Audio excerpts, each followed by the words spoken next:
Tulad nga ng ibang pamilya, ganito rin yung mga kaganapan nga namin kapag nga hindi kami nasa labas o kaya naman nasa bukid. Pananghalian na naman nga, kaya nagpabili na nga ako kay Kuya Noli ng maluluto nga nating ulam. Pabili na nga ako ng tilapia kasi meron pa naman tayong gulay doon na pwede nga nating gulayin ngayon. Pinasabay ko na nga rin ang saba na saging kasi bala ko nga magsaging konyelo. Tamang tama kasi ngayon mga mare, sobrang init na talaga kaya kailangan meron din tayong mga mamalalamig na makain. Habang wala pa nga sila ng mga oras nga na yan, inasikaso ko na nga rin magugas nga ng mga pinggan yung ginamit namin kaninang umaga. Dahil wala naman tayong kaganapan nga sa bukid kaya sabi namin dito na muna nga sa atin. Pumunta naman sila kanina nga dun sa bukid para magpakain nga ng aso at syempre nga ng mga itik at magdilig nga ng mga halaman. Pero hindi na nga kami sumama kaya sabi ko dito na lang ako magluluto ng pananghalian. At hindi pa nga nila napalinis nga mga mare kaya nilinis ko na nga rin. Aba syempre yakang-yakan natin ang paglilinis nga ng tilapia. Bay dati pa tayong kumakain ito mula nung bata. Dahil alam nyo naman si tatay napakahilig talagang mangisda. Kaya bihasang-bihasa na rin kami sa paglilinis nga ng isdang tilapia. At eto nga si Kulot, pinabalatan ko na rin tong upo. Eto nga si Chuchu, kahit matanda na, hindi pa rin talaga nagbabago. Paano kahit buhatin mo, hindi talaga nagrereklamo. Eto ang si Ran, pabago-bago talaga ng isip na nakaraan ilalis, tas inilagay ngayon aalisin na naman nga daw niya. Siya kasi nga ang may pasya niyan mga mare, kaya siya rin ang gumagawa ngayon, kaya siya rin ang nahihirapan. Kaya habang abala nga ako sa pagluluto, siya abala rin nga dito sa agenda niya ngayong araw. Balak niya kasi ipasemento yan at ilalagay nga doon yung mga bato. Kung natatandaan nyo nga, natapilok nga dyan nga si Ran noon. Sabi namin baka si mama nga mga mare ang maganon o si tate matatanda na nga sila, delikado. Babalik nga ulit si Ketolits nga mga mare kasi may gagawin nga dito kaya ipapasabay na nga rin namin. Nagtulungan na nga rin kami ni Kuya Noli dito sa pagluluto para mabilis na din. Habang nag-aasikaso nga siya dyan sa mga gulay, eto naman inaasikaso ko na nga nilinis kong tilapia kanina. Iniisip ko nga rin kung isasyado ko o ipiprito ko na lang tas gagawa na nga lang ako ng sausawan. Ayun, napagpasyahan ko na lang, iprito ko na nga lang, total nakapabili nga pala ang itlog maalat kasi itlog maalat natin hindi pa nga pwede. Marami rin naman kamatis kaya na nga lang sausawan nga natin at may mangga pa nga. Buti na nga lang kahit mainit nga ang panahon ngayon, dito nga sa may kusina natin ay malamig dahil mahangin. Yung upo naman nga mga mare, ang luto ko dyan ay gigisa ko na nga lang yan sa bagoong. Nakapagpabili kasi ako ng miswa, hindi naman ako nakapagpabili kahit sardinas man lang ay okay na yung bagoong kasi sanay na sanay naman kami dun. Kaya eto nga mga mare, habang nagpiprito ako, inasikaso ko na rin ang pagbabalat nga dito ng mangga at eto nga si Gael ay nilalaro-laro ko. Buti na nga lang andito yung tita niya para magbuhat nga mga mare. Kapag wala naman talaga kaming gala sa labas o mga kailangan gawin sa labas, ay andito lang naman kami sa bahay. Kung ako nga tatanungin, mas gusto ko nga dito na lang sa loob ng bahay. Kaya lang mga mare, alam nyo naman kami lang inaasahan. Kapag hindi kami nagtrabaho, pare-parehas kaming magugutom. Siyempre, ayaw naman natin mangyari yun. Napagkwentuhan nga namin ni mama mga mare, buti na lang talaga andyan nga siya at nagpapasalamat nga ako sa kanya. Sabi ko nga sa kanya kung wala siguro siya, ay hindi ko na alam ang gagawin ko kung nagtatrabaho pa ako tapos nag-aalaga ako sa anak ko. Kung kukuha naman nga ako mga mare na makakasama sa bahay at mag-aalaga kay Gael, hindi naman ako magiging panatag kung hindi nga lang si mama. At talagang swerte kami na kay mama nga kami. Bukod nga doon talagang nawiwili naman nga si mama at hindi nga siya naiinip. Matagal na rin nga pangarap ni mama ang magkaapo kaya talagang sobrang tiyagaan niya nga sa pag-aalaga ng apo niya. Doon nga kami pinakaswerte nga mga mare. O siya, dito na nga tayo sa tilapia, muntik na nga masunog. Habang si Kuya Noli nga mga mare ay busy dyan, ako naman dito busy nga sa pag-aasikaso nga lang sa usawan. Ang sarap nga ng ganito mga maring prito, yung patitinik ay pwede mo nang kainin. Paano sa sobrang lutong na yan ay talagang wala nang maitatapon dyan. Ito nga inaasikaso ko yung kamatis at mangga. Ang sarap nito kasing sausawan mga mare. Ito pa nga lang mga mare ay talagang ulam na nga rin sa amin yan. Isa nga yan sa pinakamasarap nga naming ulam. Katapos ko naman dyan nga mga mare, nasikaso ko na nga rin itong gagawin nga nating saging konyelo. Naalala ko nga tuloy dati mga mare na isa nga to sa naging tawid gutom ko tuwing nagka-practice kami dati. Dahil mura nga lang to, 10 piso, ay tanghalian ko na nga to noon.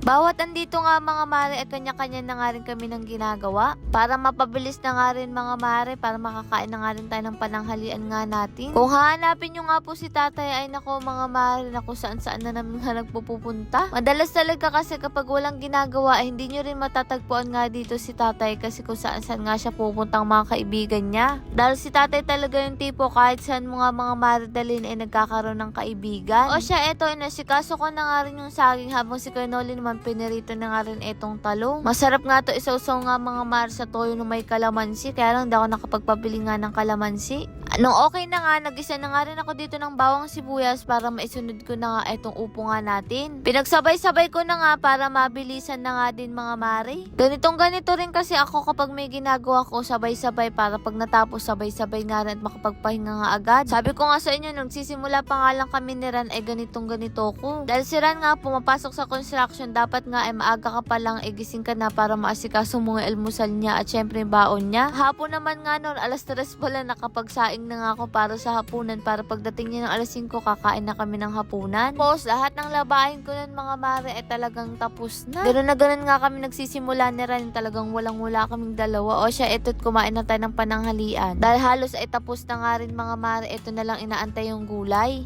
Masarap nga din pala to kahit walang sardinas, bagoong nga lang ay malasa na rin naman. May nakita pa nga ako mga maring 4 na perasong alimasag kaya inilagay ko na nga rin dito. Para magkalasa nga lang siya mga mare. At eto nga si Ran, hindi pa rin tapos sa inaasikaso niya. Pero syempre, nistorbo ko na nga rin para makakain na nga rin muna siya at makapagpahinga. Ang ganito nga pananghalian, simple lang pero grabe mga mare, masarap, itry nyo. Namiss ko nga rin ganito mga mare, yung sabay-sabay nga tayong kumakain. Lord, maraming salamat sa lahat ng blessing at syempre sa inyo mga mare. Paano ba yun? Bukas na lang ulit.